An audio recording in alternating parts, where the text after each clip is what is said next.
Oke, baik anak-anak, selamat pagi. Jadi, kita berjumpa lagi untuk di pertemuan kedua, melanjutkan pembelajaran kita di minggu yang lewat atau pada pertemuan pertama. Kalian sudah belajar tentang objek IPA dan pengamatannya. Sekarang yang akan kita lanjutkan adalah ada alat yang dipakai dalam pengamatan yang kita sebut dengan alat dalam pengamatan. Nah, untuk tujuan pembelajaran pada pagi hari ini atau di pertemuan kedua hari ini, tujuan yang pertama adalah siswa dapat mengenal beberapa alat-alat yang dipakai dalam pengamatan. Yang kedua, siswa dapat mengetahui sikap ilmiah dalam pengamatan. Kemudian, yang ketiga adalah siswa dapat menyebutkan bagian-bagian mikroskop yang dipakai sebagai salah satu alat pengamatan. Nah, kira-kira seperti itu untuk tujuan pembelajaran kita hari ini. Jadi, itu silahkan kamu pahami tujuannya. Kemudian, yang berikutnya, kita masuk ke dalam materi inti. Nah, materi inti di pertemuan sekarang adalah alat yang dipakai dalam pengamatan. Nah, kenapa diperlukan alat dalam pengamatan? Jadi, yang pertama, berdasarkan lokasinya, pada umumnya ketika kamu melakukan pengamatan yang sudah kamu pelajari, gejala alam biotik dan abiotiknya itu, pengamatan itu didasarkan dua macam. Jadi, yang pertama ada pengamatan di alam, yang kedua, ada pengamatan di laboratorium. Nah, ketika kamu membuat sebuah pengamatan di alam atau pengamatan di laboratorium, nah, kamu tentu dituntut untuk memperoleh data yang benar, bukan? Nah, data yang benar inilah yang akan kita pakai dalam proses penyelidikan tadi. Nah, untuk apa diperoleh data yang benar dan bagaimana caranya? Maka kamu harus mendapatkan alat dan bahan yang jelas, yang tepat. Setelah ada alat dan bahan yang tepat, yang tersedia, maka harus ada prosedur yang tepat. Nah, prosedur atau langkah-langkah inilah yang akan kamu gunakan ketika melakukan pengamatan, baik di alam maupun di laboratorium. Nah, ketika dalam melakukan pengamatan, maka seorang pengamat atau kamu sendiri ketika bekerja di laboratorium atau melakukan suatu praktikum di laboratorium, maka kamu harus dibekali dengan keterampilan sikap kerja ilmiah agar pengamatan berjalan dengan lancar. Nah, apa saja sikap kerja ilmiah? Nah, yang pertama itu sikap kerja ilmiah adalah mencintai kebenaran. Kemudian yang kedua, tidak purbasangka. Yang ketiga, harus bersifat toleran atau menerima masukan, menghargai teman yang lain atau pengamat yang lain. Kemudian ada ulet. Nah, ulet ini artinya kegigihan kamu untuk melakukan pengamatan. Dan teliti dan hati-hati. Ini harus jelas ya. Ketika kamu bekerja di laboratorium ataupun di alam, kamu harus teliti dan hati-hati ketika memperoleh data untuk diamati. Kemudian ada ingin tahu. Jadi ini harus tumbuh dari dalam dirimu sendiri. Rasa ingin tahumu harus besar ketika melakukan pengamatan supaya motivasimu semakin meningkat. Kemudian ada rasa optimis. Nah, itulah yang menjadi sikap kerja ilmiah yang harus dimiliki ketika menjadi seorang pengamat. Nah, apa saja alat yang digunakan ketika melakukan pengamatan? Di sini saya kumpulkan beberapa peralatan yang dipakai untuk pengamatan. Yang pertama itu ada loop. Nah, loop ini sering kita ucapkan, sering kita bilang ini kaca pembesar. Nah, apa fungsinya? Fungsinya itu adalah alat untuk membantu melakukan pengamatan benda-benda yang kecil. Nah, kira-kira seperti ini gambar loop. Kemudian yang kedua adalah pH meter.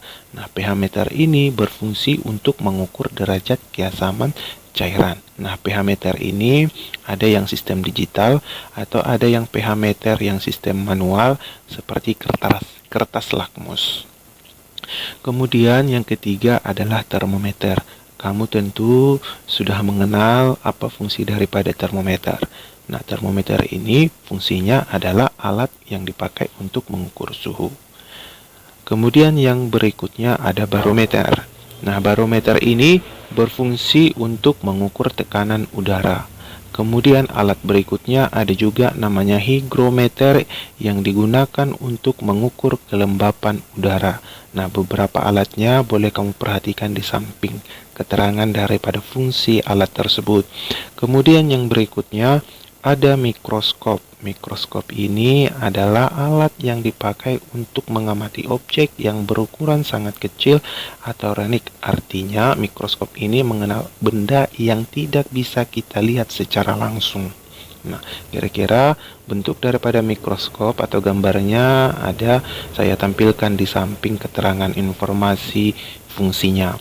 Kemudian yang berikutnya ada mistar. Mistar ini sering juga kita pakai atau sering juga kita sebut sebagai penggaris atau roll.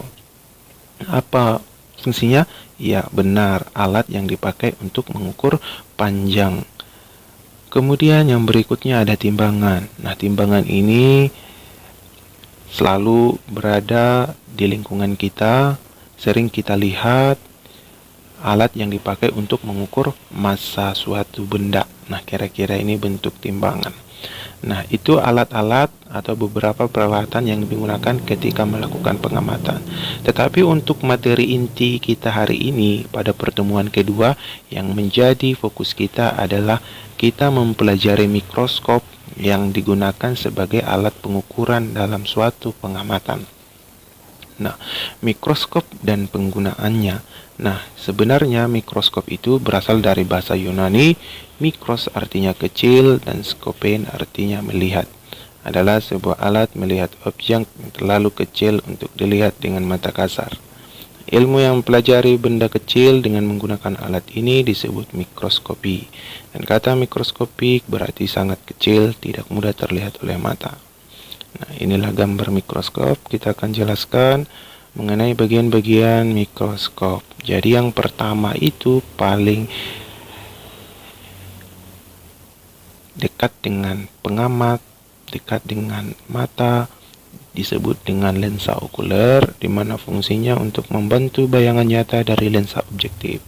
Kemudian ada tabung yang berfungsi untuk mengatur fokus dan penghubung antara lensa objektif dengan lensa okuler. Kemudian di sini ada sekrup pengarah kasar, artinya untuk mengukur fokus yang menggerakkan tabung okuler. Nah, kemudian ada sekrup pengarah halus yang fungsinya adalah untuk memperoleh fokus yang lebih tepat. Kemudian ada pegangan. Pegangan ini juga sering disebut sebagai lengan, di mana fungsi lengan untuk memegang, mengangkat, dan memindahkan mikroskop.